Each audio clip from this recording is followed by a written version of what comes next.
बिस्मिल्लाहिर्रहमानिर्रहीम। अस्सलाम वालेकुम। आज हमने पढ़ना है यूनिट नंबर 9, 82 पेज पर। यूनिट का नेम है मैनर्स, आदाब और अखलाकियात। सबक नंबर 9 पढ़ना है, 82 पेज नंबर है और यूनिट का नेम है मैनर्स, आदाब और अखलाकियात के अच्छे आदाब और अच्छे अखलाकियात क्या होते हैं। गेटिंग स्टार्टेड में आइए शुरू करते हैं। दो पिक्चर्स हमें गिवन की गई हैं, इनको हमने देखना है और अपनी फीलिंग्स का इजहार करना है। अपनी फीलिंग्स का एक्सप्रेशन हमने देना है कि ये तस्वीरें किस चीज़ के बारे में है और इन तस्वीरों में क्या बात हो रही है। तो पहली पिक्चर क्या है, we should not throw toys here and there, कि अपने टॉयज़ को हमें इधर उधर नहीं फेंकना चाहिए और अपनी हर चीज़ को हमें गुड मैनर से रखना चाहिए। We should keep everything in good manners. दो तस्वीरें हैं, एक बच्ची है, जो फर्स्ट पिक है उसमें बच्ची परेशान है कि उसका कमरा बिखरा हुआ है और उसने अपनी चीज़ों को तरतीब से रखना है। सेकंड पिक में क्या दिखाया गया है कि उसी बच्ची ने अपने पूरे कमरे को फुल तरतीब दे दी है ऑर्डरली मैनर में। डॉल्स, टॉयज़, जो उसके रैकेट हैं, बॉल्स, कैलकुलेटर, फ़ोन, ये जो भी उसके टॉयज़ हैं उसको, उन तमाम टॉयज़ को उसने उनकी जगह पे रख दिया है। लेट्स टॉक में है, आइए बात करते हैं। Do you keep your room tidy और अनटाइडी, क्या आप अपना कमरा गंदा रखते हैं या साफ़ सुथरा रखते हैं। इसका आंसर ये है, I keep my room tidy and clean it daily, मैं अपने रूम को साफ़ रखता हूँ और रोज़ाना इसकी सफाई करता हूँ। How do you help your mother at home, आप घर पर अपनी मदर की कैसे हेल्प करती हैं। घर पर करने के लिए बच्चियों के लिए बहुत सारे काम होते हैं। मीन्स कि आपने सफाई करनी है, सब्ज़ी बनवानी है, खाना पकवाना है, या अपने कमरे को आपने एक इन ऑर्डरली मैनर्स आपने उसको तरतीब देना है। सर्दियाँ हैं तो बिस्तर बहुत होते हैं, बिस्तर उठाने, गर्मियों के बिस्तर, सर्दियों के बिस्तर, सब्ज़ी बनाना, खाना पकवाना, किचन में बर्तन समेटना, बर्तन धोना, ये सारे काम जो होते हैं ये आप अपनी मदर की हेल्प के लिए कर सकते हैं। तो यहाँ मैंने कौन से दो काम रखे हैं, I help my mother in cleaning house, घर को साफ रखने में मदद करती हूँ, एंड इन कुकिंग, और खाना पकाने में। आपका जो जी चाहे आप यहाँ कोई से दो काम लिख सकते हैं जो आप रेगुलर अपने घर में करते हैं। अब हम आते हैं पेज नंबर 84 पर, इसकी रीडिंग स्टार्ट करते हैं। होल ड्यूटी ऑफ चिल्ड्रन, बच्चों की मुकम्मल जिम्मेदारी। होल कहते हैं सारा या मुकम्मल, यानी कि एक सारा काम। ड्यूटी जिम्मेदारी को कहते हैं और चिल्ड्रन बच्चे। तो इसकी जो एक वर्डिंग जो हमारे पास इसका मीनिंग आएगा वो है बच्चों की मुकम्मल जिम्मेदारी। प्री रीडिंग में हमने देखना है कि पढ़ने से पहले the title is about table manner, read the title, title को पढ़ें और बताइए किस चीज़ के बारे में है। टाइटल हमने पढ़ा और हमने ये जांचा कि ये टेबल मैनर के बारे में है, क्योंकि यहाँ पिक में हमारे पास क्या है, एक टेबल है जिस पे खाना है और पूरी फैमिली बैठ के खाना खा रही है। What do you know about good manners, आप गुड मैनर्स के बारे में क्या जानते हैं। शेयर सम गुड मैनर्स, इस क्वेश्चन के दो पार्ट हैं। पहला पार्ट क्या है कि what do you know about good manners, कि आप गुड मैनर्स के बारे में क्या जानते हैं।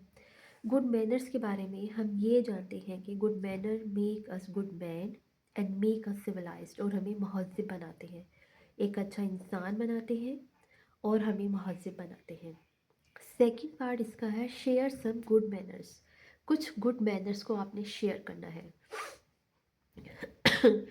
क्या है वो। नंबर 1, वॉश हैंड्स प्रॉपरली, सबसे पहले तो आपने खाने से पहले आपने पढ़नी है रीड बिस्मिल्लाहिर्रहमानिर्रहीम, जो यहाँ मैंने नहीं लिखा आप लिख लीजिएगा, रीड बिस्मिल्लाहिर्रहमानिर्रहीम।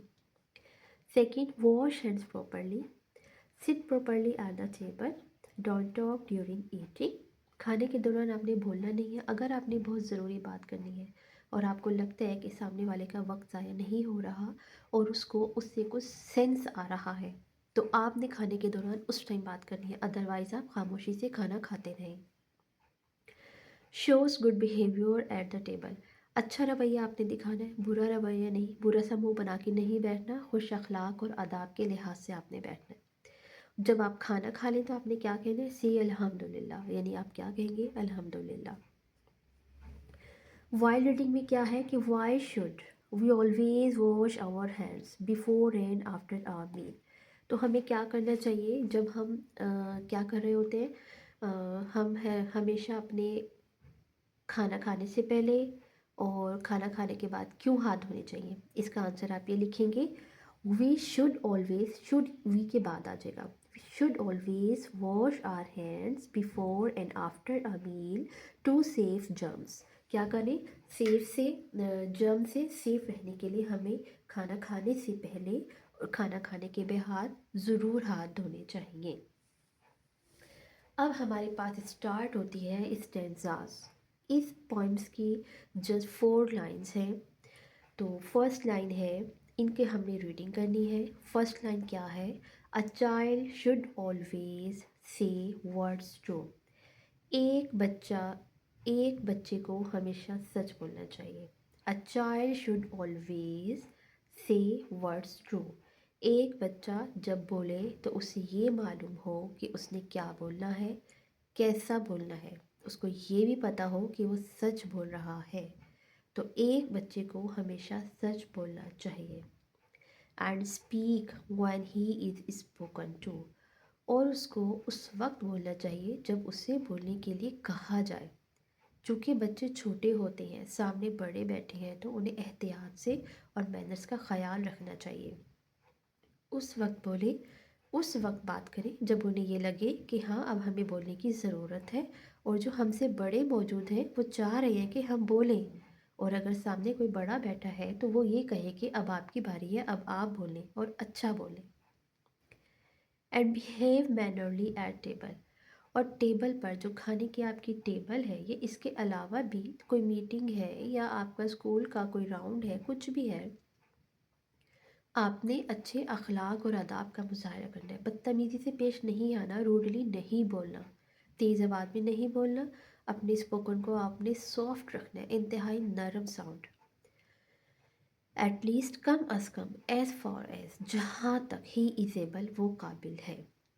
कम अज़ कम वो इतना तो करे ना कि जहाँ तक वो कर सकता है। यानी एक बच्चा इस हद तक सॉफ्ट लहजा अख्तियार करे, इतनी अपनी शाइस्तगी दिखाए, अपना अदाब, अपनी तहज़ीब, अपना महज़्ज़बपन दिखाए कि लगे कि हाँ ये बच्चा है, इसकी अच्छी तरबियत हुई है। अच्छी तरबियत ही बच्चे को इस काबिल बनाती है कि वो जितना कर सकता है, ही इज़ एबल, जितना वो कर रहा है, इट्स मीन के पीछे उसकी तरबियत है, उसके पेरेंट्स की तरबियत है। तो उसे अपने पेरेंट्स की तरबियत पर हर्फ नहीं आने देना चाहिए और अच्छे अखलाक और आदाब का मुजाहरा करना चाहिए, ताकि उसके पेरेंट्स की इज़्ज़त रहे और वो इस काबिल हो सके कि वो अच्छे अखलाक और आदाब का मुजाहरा कर सके। तो इतना बोले कि जितना वो अच्छे अखलाक और आदाब का मुजाहरा कर सकता है। अब हमारे पास आ जाती है पोस्ट रीडिंग। पोस्ट रीडिंग भी बहुत आसान है। What do you know about table manners. आप टेबल मैनर्स के बारे में क्या जानते हैं। Share any 3 of them. ये भी ऊपर जो प्री रीडिंग का सेकंड क्वेश्चन है उसी की तरह है। क्या जानते हैं आप टेबल मैनर्स के बारे में, यही है कि टेबल मैनर्स क्या होते हैं। ये सारे टेबल मैनर्स हैं, आप इसमें से कोई से 3 लिख सकते हैं। What is the main idea of the poem. मरकज़ी ख्याल, मेन आइडिया किसको कहते हैं, मरकज़ी ख्याल को कहते हैं। तो वो यहाँ से स्टार्ट हो रहा है, यहाँ से नहीं करना, ये मैंने कट कर दिया था, यहाँ से मैंने वाइट स्पेस है तो यहाँ मैंने लिखा है ताकि सही नज़र आए। तो we should keep our mind to table manner. हमें अपने माइंड में हमेशा टेबल मैनर्स को रखना चाहिए। We should follow table manners. हमें हमेशा फॉलो करने चाहिए table manners. And always speak true. और हमेशा हमें सच बोलना चाहिए। ये क्या है, ये इसका मेन आइडिया है। अब जो टेबल मैनर्स हैं वो क्या हैं, वो यही है जो हम पहले भी पढ़ चुके हैं कि अपने आपने हैंड्स को वॉश करने हैं। सबसे पहले आप बिस्मिल्लाह पढ़ेंगे, फिर अपने वॉश को हैंड्स करेंगे, टेबल पर प्रॉपरली बैठेंगे, गुस्सा नहीं दिखाएंगे, बदतमीज़ी का इजहार नहीं करेंगे। Don't talk during eating food. Food यहाँ भी लिख दिया था मैंने और यहाँ भी लिख दिया था। तो आपने खाने के दौरान बिल्कुल नहीं बोलना, गलत तो बिल्कुल नहीं बोलना, अच्छा बोलना है जिससे आपका इम्प्रेशन अच्छा जाए और सामने वाले को आपकी बात अच्छी तरह समझ में आ जाए। Shows good behaviour at the table, अच्छा बिहेवियर आपने दिखाना है, मुंह बना के नहीं बैठना, बुरा सा मुंह नहीं बनाना। सी अल्हम्दुलिल्लाह आफ्टर ईटिंग, और ये तो हमेशा हमें चाहिए कि हम खाना खाने के बाद अल्लाह ताला का शुक्र अदा करें और अल्हम्दुलिल्लाह पढ़ें। और हमें पढ़ना चाहिए शुक्र अल्हम्दुलिल्लाहि रब्बिल आलमीन, इससे हमारे खाने में बरकत होती है और हमें अल्लाह ताला ख़ुद ब खुद एक अच्छे इंसानियत की तरफ ढालना शुरू कर देते हैं। हमारी रोज़ी में बरकत होती है, हमारे रिज़्क में बरकत होती है। जो हमारा खाना है हमारी टेबल पर, हमारे दस्तरख़्वान पर, उसमें अल्लाह ताला बरकत देते हैं और इज़ाफ़ा करते हैं, हमारे दिलों को बड़ा करते हैं कि हम अपने खाने में से कुछ हिस्सा किसी और को भी खिला सकें। तो ये हमारी आज की वीडियो थी। पेज नंबर हमने पढ़ा है 84 तक, यूनिट नंबर 9 है ये। मैनर्स इसकी हमने पोइम है, इसकी हमने स्टैंजास की हमने रीडिंग की है, इसको हमने पढ़ा है। तो आपको मेरी वीडियो पसंद आई हो तो प्लीज़ आप इसे लाइक कर दें, शेयर कर दें और प्लीज़ आप इसे सब्सक्राइब भी कर दें। खुश रहिए, अपने घरों में आबाद रहिए इंशाल्लाह, अपने पेरेंट्स के साथ, अपने सिबलिंग्स के साथ। ओके जी, अल्लाह हाफिज़।